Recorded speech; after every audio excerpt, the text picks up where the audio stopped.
우리가 걱정하는 과잉 진료, 이거를 피할 수 있는 방법이 뭐가 있을까요? 사실 뾰족한 수는 없습니다. 그러니까 환자도 치과 의사도 누가 봐도 명확한 충치의 경우에는 치료를 하는 게 맞겠죠. 네. 근데 나는 증상이 없고 내가 눈으로 봐도 까맣게 보이지 않는데 치과에서는 치료를 하자라고 한다. 또 혹은 아까 제가 범낭질에 국한된 변색의 경우에는, 초기 충치의 경우에는 꼭 치료를 하지 않아도 된다라고 말씀을 드렸는데, 이거는 빨리 치료하는 게 좋다라고 해서 여러 개의 치아를 치료하자고 권유하는 분을 만나실 수도 있을 것 같아요. 사실 그걸 치료하는 게 뭐 완전히 잘못된 것이냐, 그렇게 제가 말씀드리기는 좀 조심스러운 부분이 있습니다. 다만 좀 지켜보고 그게 유지될 수 있다면 꼭 치료를 해야 되겠느냐라는 게 제 생각이고요. 이 영상을 보시는 분들, 환자분들께서는 그럼 내가 이거를 어떻게 판별할 수 있겠느냐라고 한다면 사실 쉽지 않습니다. 그래서 상아질까지 진행된 충치의 경우에는 엑스레이에서 이제 볼 수 있어요. 그래서 엑스레이를 같이 좀 확인하신다거나 내가 증상이 없고 이게 꼭 치료해야 되는 충치인지 궁금하다라고 한다면 다른 치과 의사의 의견을 참고하시는 것도 방법이 될 수 있겠습니다.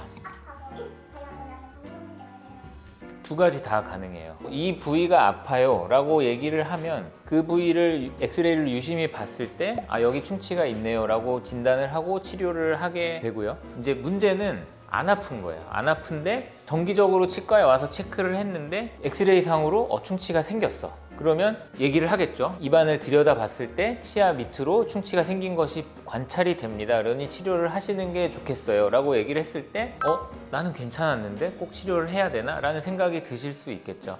그런데 상아질까지 충치가 진행된 경우에는 사실 아프지 않더라도 머지않아서 아플 가능성이 있고, 그런 경우에는 더 이른 시기에 발견해서 치료를 하면 범낭질과 상아질만 치료하는 것으로 충치 치료가 가능할 수 있는 상황이, 이거를 내가 아플 때까지 기다린다든지 아니면 체크를 못하고 그냥 넘어간다든지 했을 때 더 깊이 진행돼서 이제 나중에 신경 치료가 필요하다든지 치아가 깨져서 이제 치료의 범위가 더 커진다든지 이런 일들이 생길 수 있습니다. 그래서 정기적인 검진이 중요하고요. 치과 의사도 증상이 없다 하더라도 혹시라도 어딘가에서 충치가 진행되고 있는 것은 아닌지 주의 깊게 관찰할 필요가 있겠고요. 우리가 눈으로 보이지 않더라도 엑스레이 상으로 충치가 이미 꽤 진행이 된 거를 확인할 수 있는데 눈으로는 잘 안 보이는 경우도 있거든요. 그래서 이제 정기검진을 오시거나 했을 때 치과에서 저희가 엑스레이를 찍자라고 하면 방사선 노출에 대해서 좀 꺼려 하시는 분들도 있는데, 너무 자주 찍는 건 물론 내키지 않으시겠지만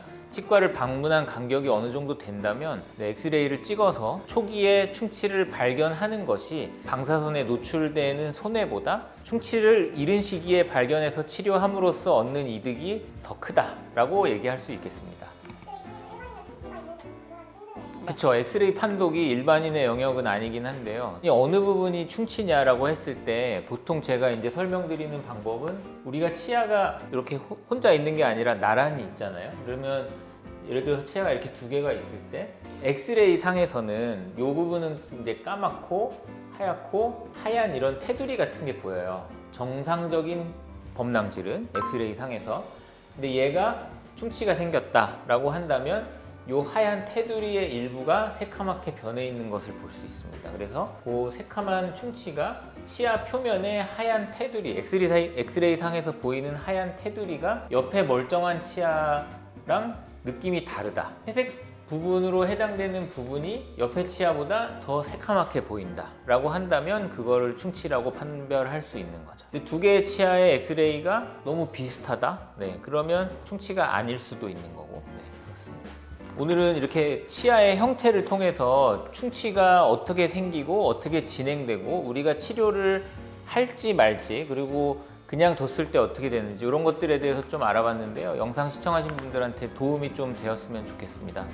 저는 강사로 돌아온 스탠다드 치과 연재용 원장이었습니다. 감사합니다.